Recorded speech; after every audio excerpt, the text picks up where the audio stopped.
السلام علیکم ورحمۃ اللہ وبرکاتہ۔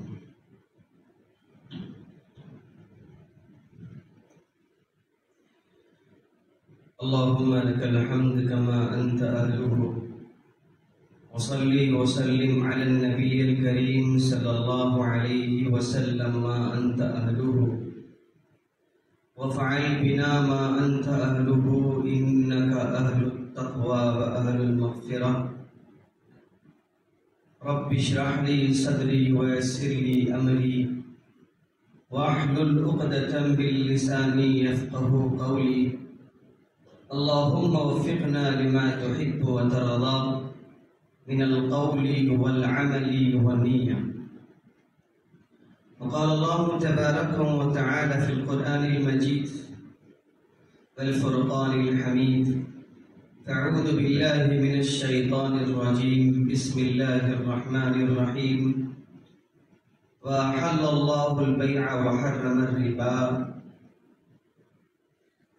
وقال النبي الكريم صلى الله عليه وسلم: الراشي والمرتشي كلاهما في النار، أو كما قال عليه الصلاة والسلام۔ صدق الله العظيم وصدق رسوله النبي الكريم من الشاهدين والشاكرين إلى يوم الدين۔ محترم سامعین، عزیزان گرام، بزرگوں، نوجوان ساتھیوں، دعا فرمائیں کہ اللہ تعالیٰ کچھ باتیں زبان سے ایسی نکلوا دے جو ہم تمام کے لیے فائدہ مند ہوں، اور اللہ تعالیٰ عمل کرنے کی بھرپور توفیق نصیب فرما دے، کیونکہ ہر چیز کا معیار عمل کے اوپر ہے۔ عمل جتنا زندگی کے اندر ہوگا، ایمان کی پختگی کی ضمانت دی جا سکتی ہے۔ انسان جو رکب من خطا و نسیان، انسان کو اللہ تعالیٰ نے بھول اور غلطی دونوں کا مجموعہ بنا کر بھیجا ہے۔ خطائیں اس کے اندر ہیں، نسیان بھی اس کے اندر ہے۔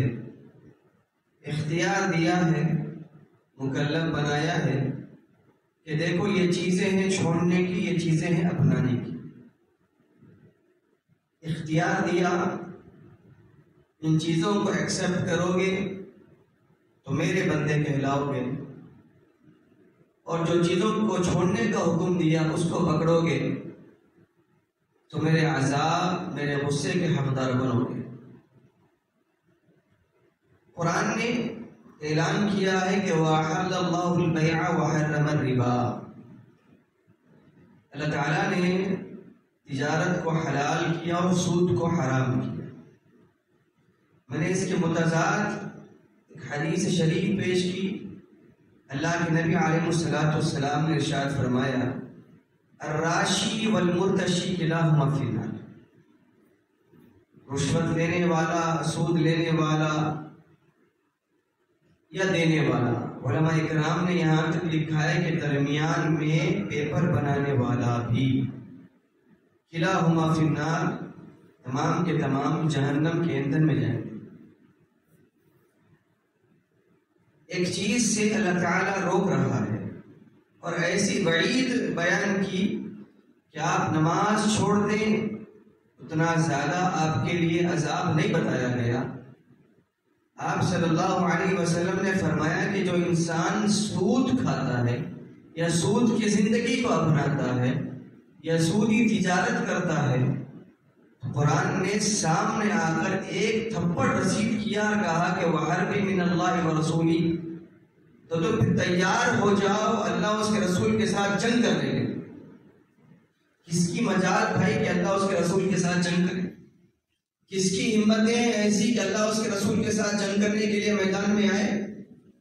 اس کے بعد بھی ہمارا مزاج یہ بن گیا کہ ہم نے 4 ٹکے کی دنیا کے لیے، ہم نے 4 دن کی دنیا کے لیے، ہم نے فانی دنیا کے لیے، دنیا کے معنی ہی ختم ہونے والی، نیست و نابود ہونے والی، ذلیل، پیچھے آنے والی، ذلت والی، اس کے ترجمے بتائے کہ دنا دنون کے معنی بیکار چیز،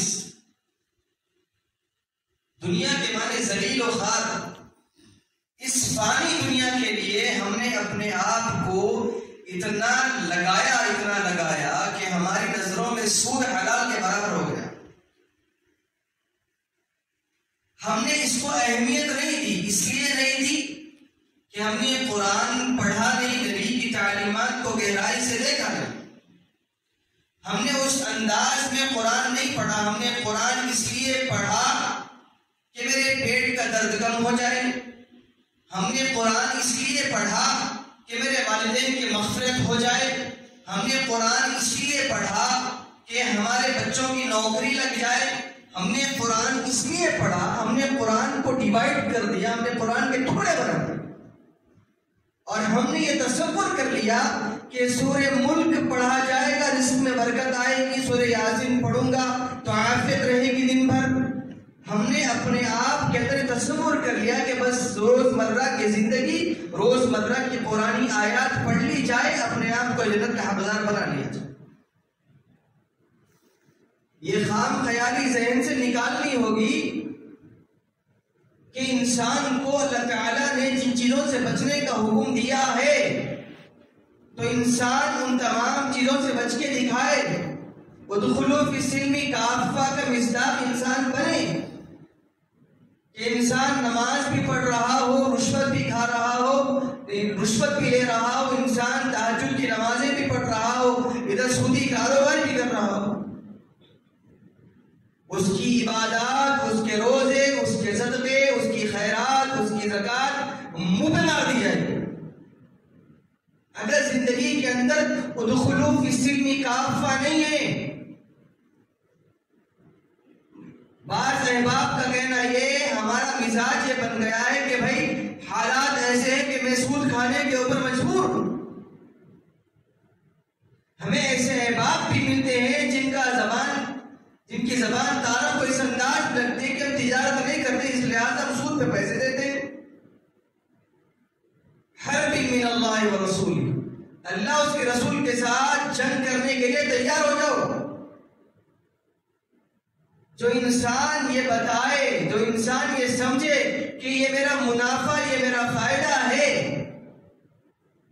وہ انسان یہ سمجھ جائے کہ میں اللہ اس کے رسول کے ساتھ جنگ کر رہا ہوں. ہم تجارت سے پیچھے، ہم بزنس کرنے سے پیچھے، جبکہ اللہ تعالیٰ وَأَحَلَّ اللَّهُ الْبَيْعَ وَحَرَّمَ الرِّبَا، اللہ تجارت کو حلال کر دیا ہے.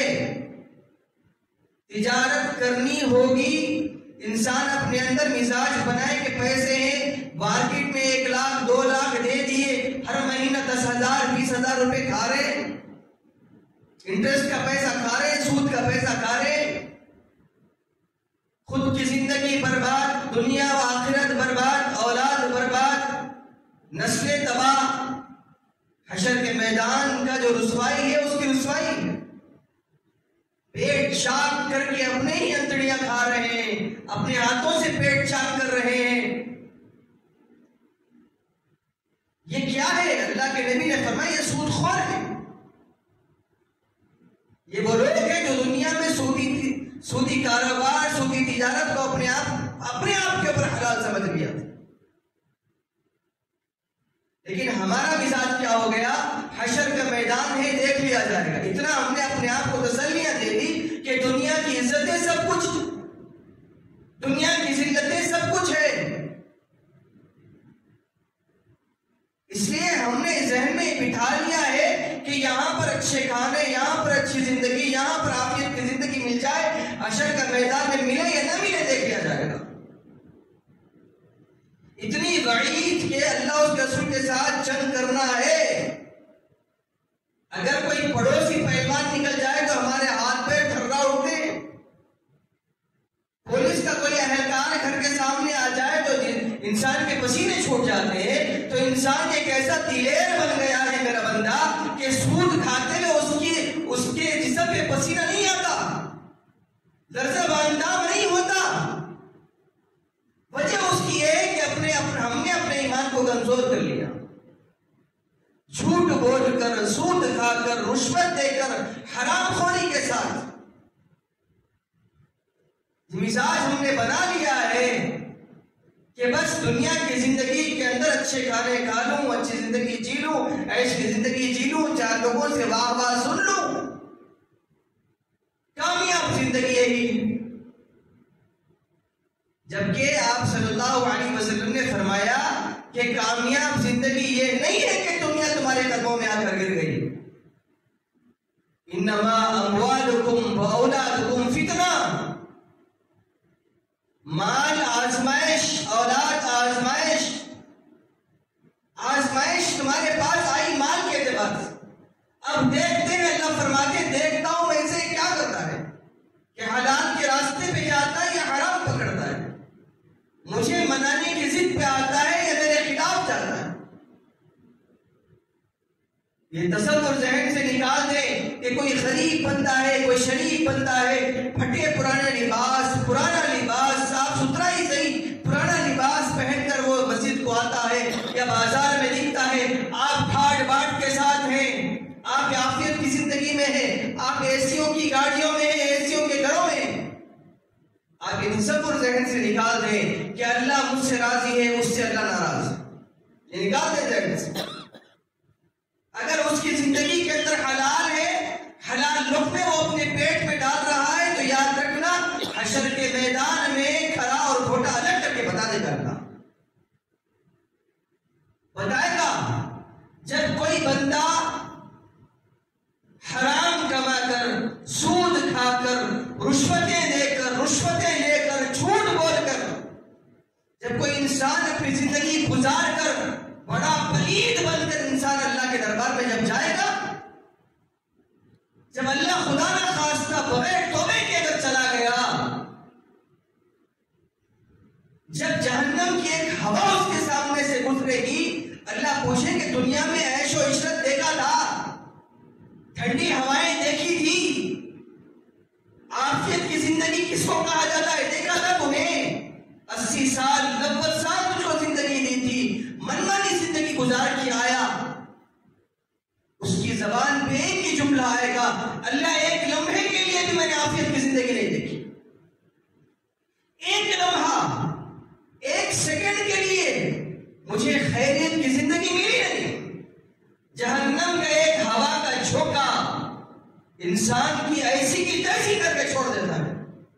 اگر ہم اللہ کے نافرمان ہیں، اگر وہ ایک بندہ جو اپنے آپ کو پیٹ کاٹ کر، بنڈی ڈھکل کر، حلال کما کر، ریڑھی چلا کر، حلال لقمے ڈال کر، چاہے وہ بڑی جاب کے اوپر ہو یا چھوٹی جاب کے اوپر ہو، انسان اگر حلال کے اوپر لگ کر ان فکروں کے ساتھ زندگی گزارے کہ مجھے سودی کاروبار نہیں کرنا، مجھے جھوٹ نہیں بولنا، نہ مجھے رشوت دینا اور لینا، اس مزاج کے اوپر کوئی بندہ زندگی گزار کر، اسی مزاج کے اوپر انسان آنکھ بند کر کے جب اللہ کے دربار میں گیا، دنیا میں بھلے ہی اس نے بڑی کم زندگی گزاری تھی، لوگ عافیت کے کھانے کھا رہے تھے، وہ سوکھی روٹی کھا رہا تھا، لوگ بریانیاں کھا رہے تھے، وہ سفید چاول کھا کر اللہ کا شکر ادا کر رہا تھا، ایسا بندہ جب حشر کے میدان میں پہنچے گا، جنت کے ٹھنڈی ہوا اس کے سامنے سے گزرے گی، اللہ پوچھے گا بتا میرے بندے کیا دنیا میں تو نے غم دیکھے تھے؟ غم نام کی چیز تو نے دنیا میں دیکھی تھی؟ 80 سال تجھ کو دیا، 90 سال تجھ کو دی میں نے، مصیبت آئی، غم کی زندگی دیکھی، وہ حشاش بشاش کہے گا اللہ غم کس کو کہتے ہیں، میں نے ایک لمحے کے لیے بھی نہیں دیکھا تھا، ایک لمحے کے لیے غم کی زندگی میرے سامنے سے نہیں گزری، کیوں اللہ راضی تھا، حلال لقمے تھے۔ آج ہم اپنی اولاد کو سود، اپنی اولاد کو جھوٹ، اپنی اولاد کو رشوت، اپنی اولاد کے پیٹ میں لقمے ڈال رہے ہیں۔ یاد رکھنا جو لقمہ آپ ڈال رہے ہیں اس کے اثرات آپ کی اور آپ کی نسلوں پہ پڑیں گے ضرور۔ اس لیے جب کوئی انسان اپنی اولاد کے پیٹ میں کچھ بھی ڈالے، یہ تصور کرے کہ یہ حلال ہے یا مشتبہ مال،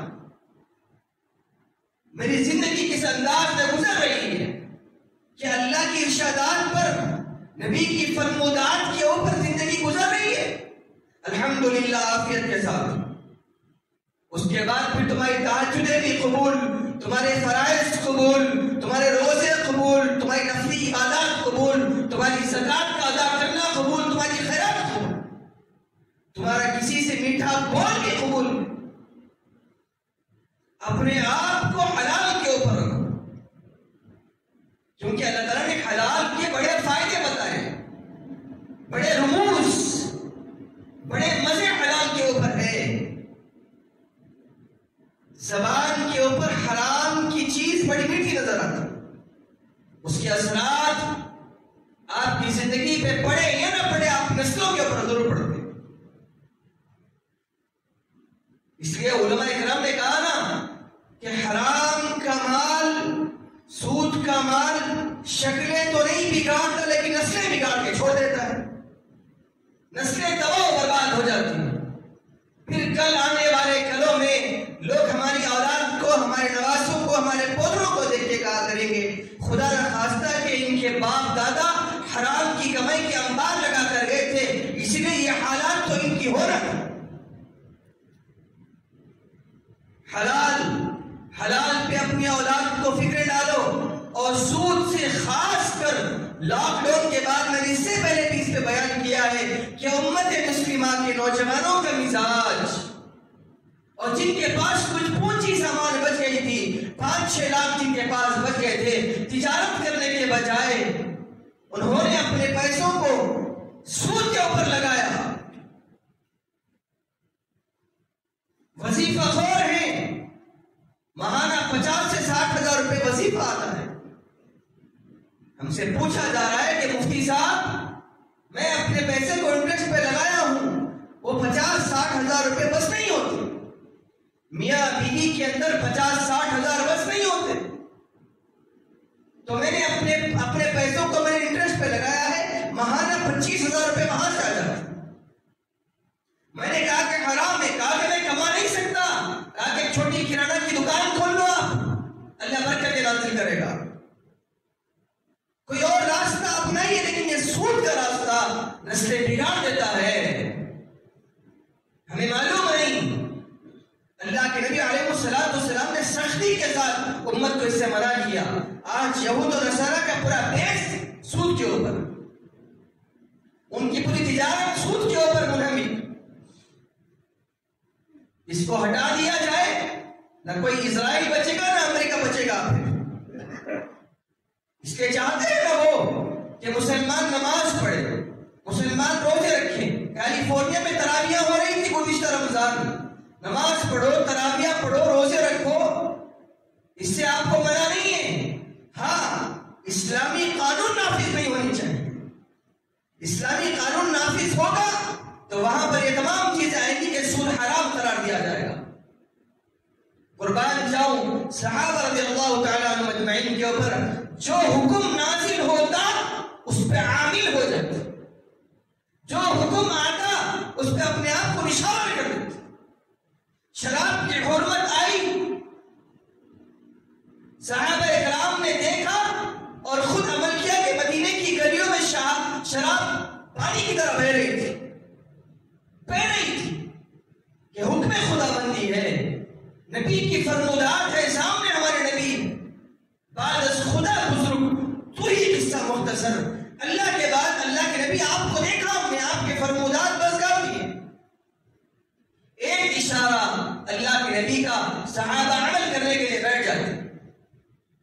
آج ہمارے پاس کیا ہے؟ صحابہ اکرام کے پاس صحابہ پوچھ کے سیکھتے تھے، بعض صحابہ تجارت کرنے والے، بعض صحابہ بکری کا ریوڑ چروانے والے، بعض صحابہ اونٹ کی چرواہٹ پہ جانے والے، بعض صحابہ کھیتی باڑی کا کام کرنے والے، کھجور کے باغات میں جانے والے، لیکن جہاں بھی جاتے صحابہ ان کے دلوں میں فکر ہوتی کہ اللہ کے نبی تو یہ نئی بات تو نہیں فرمائی۔ دوڑ کے آتے جو صحابہ مسجد نبوی میں بیٹھے رہتے، ابو ہریرہ ہو یا بلال حبشی ہو، ان سے پوچھتے ہیں کہ اللہ کے نبی نے کوئی نئی بات تو نہیں بتائی، ہمیں بتائیں، اس کے اوپر عمل کرنے کے لیے بیٹھ جاتے۔ یہ مزاج بنائے کہ نبی کی باتیں دلوں کے اوپر نقش ہوگا، نقش۔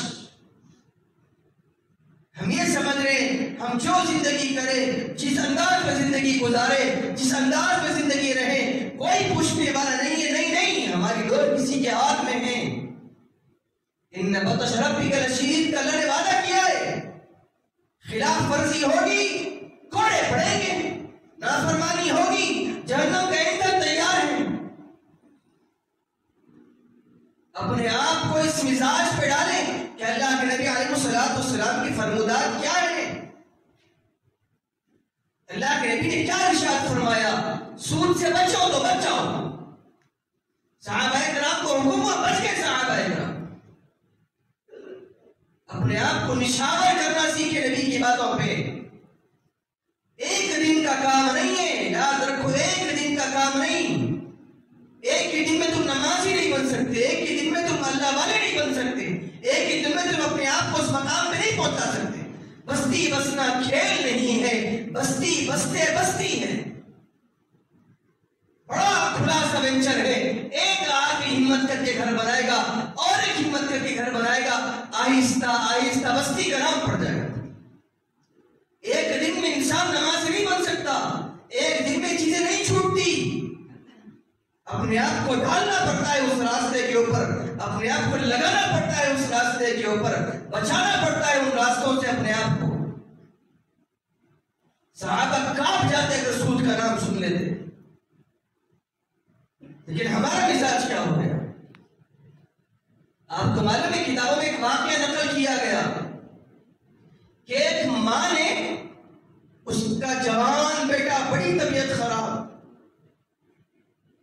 بڑے ہاتھ پیر کام نہیں کر رہے تھے، ہاتھ کو آنے والا نوجوان اگر بستر پہ پڑ جائے اور بیوہ عورت کا تو اس کی عالم کیا ہو، دعائیں کرتی روتی، علاج معالج کا چل رہا ہے۔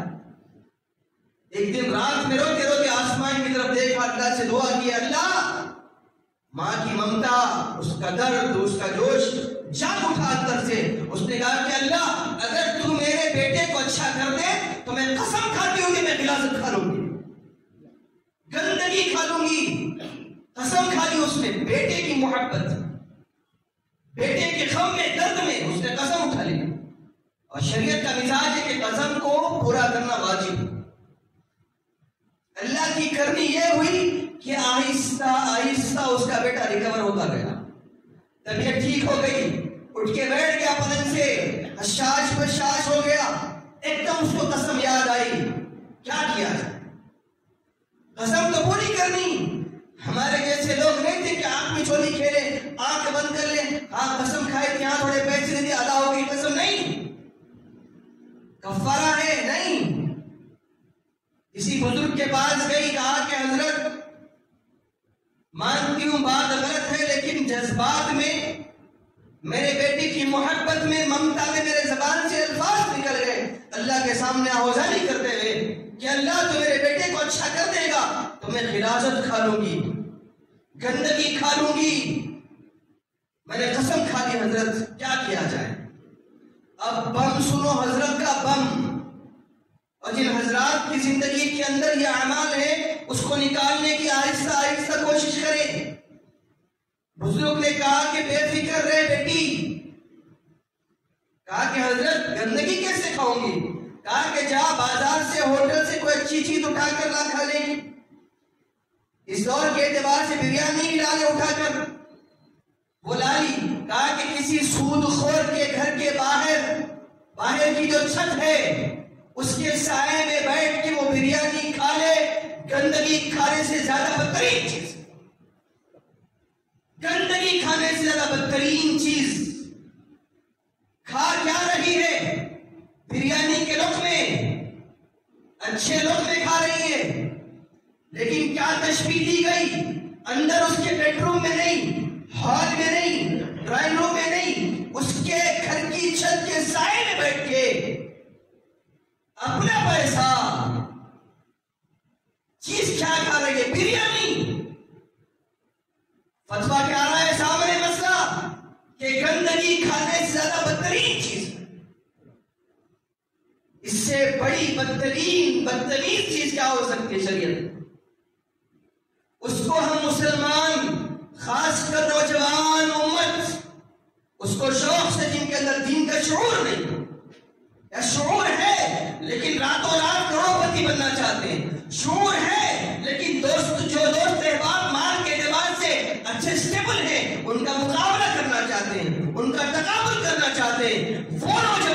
کھول کر سن لے، یہ لعنت ہے، لعنت ہے، لعنت ہے، یہ اللہ اس کے رسول کے ساتھ جنگ کرنے کا اعلان ہے۔ یہ اپنے دلوں میں بات بٹھا لیں، بدترین چیز، گندی چیز۔ ایک گاؤں کے اندر ایک ماں کے 2 بیٹے، اللہ نے صلاحیتیں دی تھی، وہ دور تو خیر القرون کا دور تھا، صلاحیتیں دی تھی، ماحول دیندار تھا۔ جب بچے جمعے کی نماز پڑھنے جاتے تو مسلیوں کی چپلوں کو دیکھ کر 2 بھائی مسکراتے اور بعض چپل ادھر رکھ دیتے، بعض چپل ادھر رکھ دیتے۔ یہ واقعات اس بات کی طرف اشارہ دیتے ہیں اگر زندگیوں کے اندر غلطیاں ہیں تو سدھار لی جائیں۔ ہمیں تو فلم اسٹاروں کی باتیں اچھی لگتی ہیں، فیس بک کے واقعات اچھے لگتے ہیں، انسٹا کے اوپر جو ویڈیوز آتے ہیں شیئر کرنا ہمیں بڑا اچھا نظر آتا ہے۔ امت مسلمہ کے نوجوانوں، کان کھول کے سنو، شریعت کیا کہہ رہی ہے، ہم کر کیا رہے ہیں۔ چپل الگ الگ رکھ دیتے اور 2 بھائی کی زبان سے نکلتا کہ جنتیوں کی چپل ہے، یہ جہنمیوں کی چپل ہے۔ اللہ نے بصیرتیں رکھی تھی۔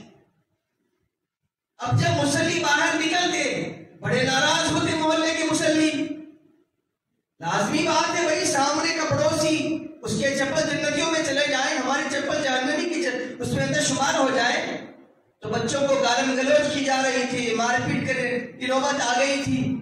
ماں کے دروازے پہ چلے گئے، کہا کہ تیرے بیٹوں کا یہ عمل ہے، اپنے بیٹوں کو یا تو گھر کے اندر روک لے یا ایسا نہ کرنے کو کہا جائے۔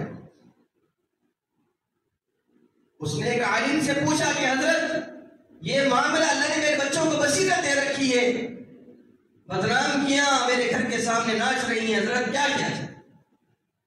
کسی سودخور کے گھر کا پانی پلا دے۔ پانی پلایا گیا، آدھا گلاس اس کو، آدھا گلاس اس کو۔ 1 ہفتہ گزر گیا، پھر جمعہ کا دن آیا، بچوں کو نہلایا، دھلایا، سرما لگایا، عطر لگایا، ٹوپیاں پہنائی، کہا کہ بچوں جاؤ جمعہ کی نماز پڑھو۔ جب بچے گئے چپل کے سامنے ٹھہرے تو حیرت میں چپلوں کو دیکھ رہے لیکن کر کچھ نہیں رہے۔ اس کے بدترین اثرات جو ذہنوں پہ پڑتے ہیں، زندگیوں پہ پڑتے ہیں، ہمارا تصور سے باہر ہے وہ چیزیں۔ آج ماویلا بیوی نہیں مانتی، آج شور اٹھا ہے اولاد نافرمان ہو گئی، آج شور اٹھا ہے کہ ہماری اولاد نے ہمارا گریبان پکڑ کے مار دی، آج شور اٹھا ہے کہ ہماری اولاد ہمیں پوچھتی نہیں، آج ماویلا سینہ پیٹ رہے ہم کہ ہماری اولاد کو ہم نے کیا کیا نہیں دیا، ہم نے دھوپ سہا، ہماری اولاد کو ٹھنڈی چھاؤں دی۔ ہاں بھائی، کیسے مال کی چھاؤں دی تم نے، کیسے راستے پہ ڈالا ہم نے ہماری اولادوں کو، یہ سوچنے کی بات ہے۔ عمر بن عبدالعزیز رحمت اللہ تعالی علیہ انتقال سے پہلے لیٹے ہوئے تھے، ان کے سالے خود فائنانس منسٹر آئے، ابو الجیحم، کہا کہ بھائی جان بادشاہ سلامت کیا ظلم کر کے جا رہے اپنی اولاد کے ساتھ۔ عمر بن عبدالعزیز، بعض روایتوں میں 13 اولاد، بعض میں 11 اولاد، کیا ظلم کر کے جا رہے اپنی اولاد کے ساتھ؟ کہا کہ بات سمجھ میں نہیں آئی کہ آپ وقت کے بادشاہ ہیں، وقت کے خلیفہ ہیں، 3 بر اعظموں کے بادشاہ ہیں، اولاد کے اکاؤنٹ میں 2 درہم بھی نہیں، اولاد کے پاس 2 درہم بھی چھوڑ کے نہیں جا رہے آپ۔ کہا کہ یہ بات کس نے کہی تمہیں؟ میری اولاد نے شکایت کی تم سے؟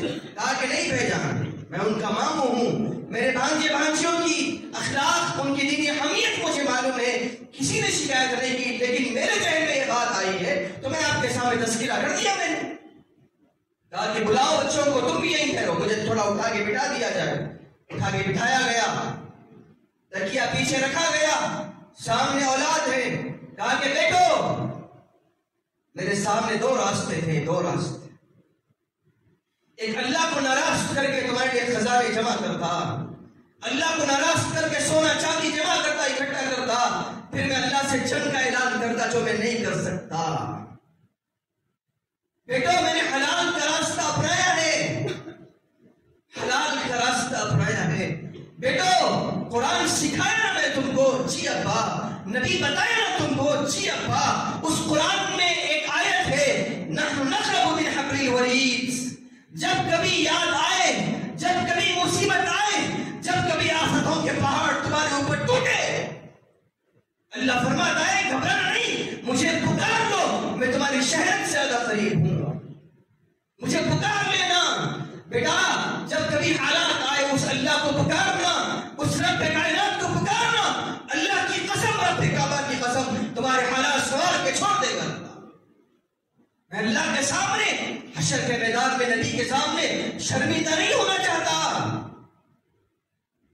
اولاد خاموش، 2 درہم بھی نہیں، انتقال ہو گیا۔ ان سے پہلے ملک بن مروان انتقال کر گیا، اپنی اولاد 8 اولاد غالباً شاید اس کی تھی، ایک ایک اولاد کے حق میں 80 لاکھ درہم آئے تھے۔ ظلم کر کے مال چھنا گیا تھا، خزانے لوٹ لیے گئے تھے۔ اللہ وہ بھی دیکھ رہا تھا، یہ بھی دیکھ رہا تھا، جس کے مقدر میں 80 لاکھ آئے وہ بھی دیکھا اللہ نے، جس کے مقدر میں 2 درہم بھی نہیں آئے، آسمان کی آنکھ دیکھ رہی تھی۔ 30 سال حلال کے اثرات، 30 سال نہیں گزرے، 30 سال بغداد کے جامع مسجد کی سیڑھیوں پہ جس کے مقدر میں 80 لاکھ درہم آئے تھے، وہ لوگ بھیک مانگ رہے تھے اللہ کے نام پر، اور جس کے مقدر میں 2 درہم بھی نہیں آئے، 2 درہم بھی اللہ کے راستے میں 500 گھوڑے صدقہ کر رہے تھے۔ حلال کے اثرات اللہ ضائع نہیں کرتا۔ اپنی اولاد کو حرام کھلانے والوں، اپنی اولاد کو سود کے نوالے کھلانے والوں، کان کھول کے سن لو، تم اپنے آپ کی آخرت بھی برباد کر رہے ہو، اپنی نسلوں کی آخرت بھی برباد کر رہے ہو۔ بچو، اللہ اس کے رسول سے جنگ کرنے سے بچو، ورنہ حشر کے میدان آ رہا ہے، آ رہا ہے، آ رہا ہے۔ اللہ فرماتے ہیں قیامت قریب ہے۔ اللہ کے نبی نے فرمایا الساعۃ ہاتین، مجھ میں اور قیامت میں اتنا ہی فاصلہ جتنا 2 انگلیوں کے درمیان میں، کتنا ہے؟ 1450 سال گزر گئے، امت پہ حالات آ رہے، حالات آ رہے، حالات آ رہے۔ سود کھائے، نماز کے مصلے پہ ٹھہرے نہیں۔ اور ایک درمیان میں ایک بات کہتا ہوں ٹاپک سے ہٹ کر، قرضدار اگر کوئی قرضہ لے کر ہو تو اس سے میں التماس کرتا ہوں کہ وہ اپنے قرضے ادا کر دو، چاہے تم شہید ہو کے مرو، چاہے تم اللہ کے راستے میں مرو، چاہے تمہاری موت سجدے میں آئے، تم جنت کی ہوا بھی نہیں سن سکتے اگر تم قرضدار ہو کے مر رہے ہو۔ اللہ کے نبی علیہ السلام کے سامنے جنازہ، اللہ کے نبی علیہ السلام نے کہا اس کے اوپر قرضہ ہے، شاید 22 درہم یا 20 درہم کا قرضہ تھا، قرضہ ہے، کوئی اللہ کا بندہ ہے، ورنہ اللہ کے عذاب کے لیے یہ تیار رہے گا۔ پھر حضرت علی ٹھہر کے اللہ کے نبی علیہ السلام، میں اس کے قرضے کا کفیل بنتا ہوں، آپ نماز جنازہ پڑھائیں۔ اللہ کے نبی نے فرمایا علی، اللہ تمہارے ساتھ عافیت کا معاملہ کرے، تم نے اس کو اللہ کے عذاب سے بچا لیا۔ قرضہ لے لیا، جو دیا ہے وہ فونوں پہ فون کر رہا ہے، فون پہ فون کر رہا ہے، گھر پہ آ رہا ہے، ہیلے بہانے، چاٹیاں، دھوکے بازیاں، کس کو؟ انسانوں کو۔ اللہ کا ڈر نہیں ہے، حشر کے میدان کا ڈر نہیں ہے، جنت کی شوق نہیں ہے، جہنم کا خوف نہیں ہے۔ اگر ہے تو دے کر مرو، دے کر۔ یہ وعیدیں ہیں، تم تہجد گزار ہو، تم نوافل پڑھنے والے ہو، تم مہینے میں 4 قرآن ختم کرنے والے ہو، تم سجدے میں اللہ کے سامنے آوازاری کرنے والے ہو، تم جنگ کے میدان میں شہادت کے جام پینے والے ہو، قرضہ سر پہ ہے تو یاد رکھنا جنت کی ہوا بھی نہیں سن سکتے۔ یہ سن لو، اللہ یہ کہ جس کے اوپر قرضہ ہے وہ معاف تم کو کر دے۔ ہمارے پاس ایسا ایمان ہے نہیں، وہ جذبے ہے نہیں کہ ہم معاف کریں۔ جن حضرات کا ہے جلد سے جلد قرضہ ادا کرنے کی کوشش کریں، نہیں تو وقت لے لیں۔ بھائی میرے پاس وقت نہیں ہے، تھوڑا وقت دے دے، اسباب بنیں گے دے دوں گا، کوشش کریں گے نا بھائی انشاءاللہ۔ دعا فرمائے کہ اللہ تعالیٰ ہم تمام کے ساتھ عافیت کا معاملہ فرمائے. صرف جمعہ میں بیان سننے کی نیت سے نہ آئے، جو باتیں کہی جا رہی ہے زندگی پہ امپلیمنٹ کریں، اپنا اینالائز کریں، یہ بات میں جھانکیں کیا یہ صفات میرے اندر موجود ہیں؟ اگر ہے تو اس کو دور کرنے کی کوشش کریں. جمعہ کی نماز کو گیا تھا، جمعہ کی نماز پڑھ کے آ گیا. وہ ایک دیوانہ اپنی بیوی کے پاس گیا، اس نے کہا کہ حضرت، بیوی سے کہا کہ کیا بیان کرے مولانا آج؟